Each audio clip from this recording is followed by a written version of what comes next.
What's up guys, Curtis here and welcome to the FIFA 13 highlights pack opening thing. This is basically the highlights of the 1.4 or so million. This is part one of it. I opened about 1.4 million coins worth of packs. I started off with a mil and then obviously discarded almost everything in it, which got me around 200k extra. And now I've also opened 150k of jumbo packs and a ton of FIFA points worth. So might be even more than 1.4, but we'll just say 1.4 for now. So these are the highlights in it, but today we aren't going to be talking about the packs. We're going to be doing a Q&A thing. But before we get started, what I do want to say is if you want a fast and reliable coin service, check out utcointraders.com. There's a link to them in the description below. But before before we get into the Q&A, I do want to say down below, if you want to put any more questions in, I'm going to be doing some more Q&As in the next few days. So put any questions you have down below that you'd like me to answer and in the comments, and put like Q&A at the start of it, and hopefully I'll get around to answering it in the next few days. But the majority of these came from Twitter, Facebook, and my last video. So if you want to check out my Twitter and Facebook as well,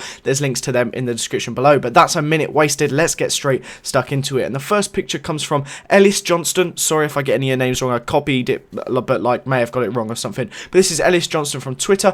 He says, best player on FIFA 13 that I've used except from the 95 Barton.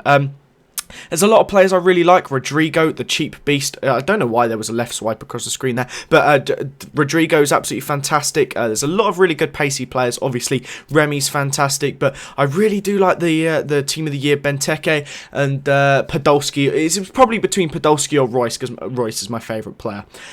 Tom Mathar or Matha or something over Twitter says, would you rather know when you are going to die or what will kill you?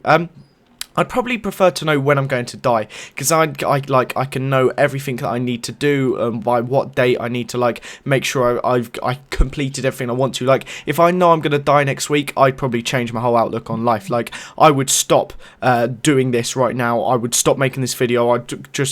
I'd make a video saying, right, I'm dying next week, see you later, and go do some crazy stuff, like do some like really enjoyable things or something. So yeah, I'd rather know that, because I wouldn't want to know how I die, because I'm sure it'd probably be some morbid, horrendous thing that would like ruin your outlook on life.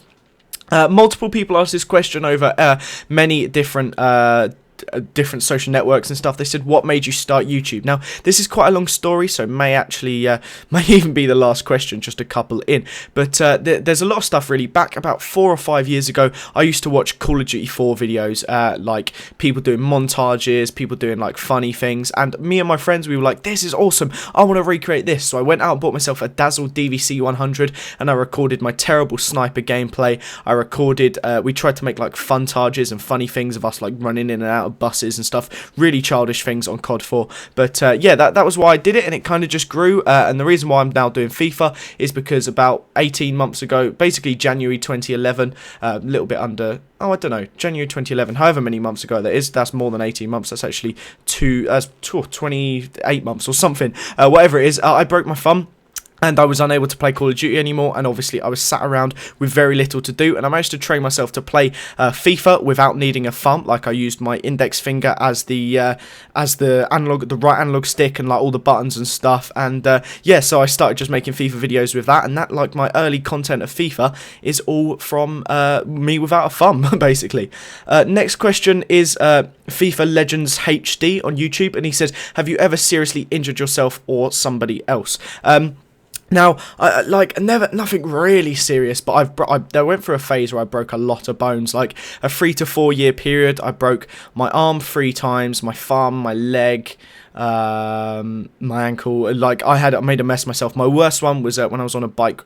Me and a couple of my friends were cycling around, and I went into the back of one of my friends on his bike and fell off. Luckily, it was right next to a busy main road, but I fell away from the road rather than into the road. But I absolutely demolished my arm. I broke every bone in my forearm and had to have an operation on it to like put it all back together and stuff. And I had a full arm cast for a good like 10 weeks. It was absolutely horrendous. That was the worst break I've had. But I've had a lot of other injury stories as well. So if you guys want to hear those, let me know down below. That would be a cool little thing. Maybe we could do another time, talk about all my injuries. But that is it. I've still got a bunch more questions that I will do in the next few episodes. So let me know if you enjoy these Q&As. Put any more questions you have down below. Let me know if you want me to do any more injury stories. Thank you as always for watching, guys. Leave a like if you enjoyed it. Subscribe to the channel if you haven't already. And I will see you next time. Bye-bye.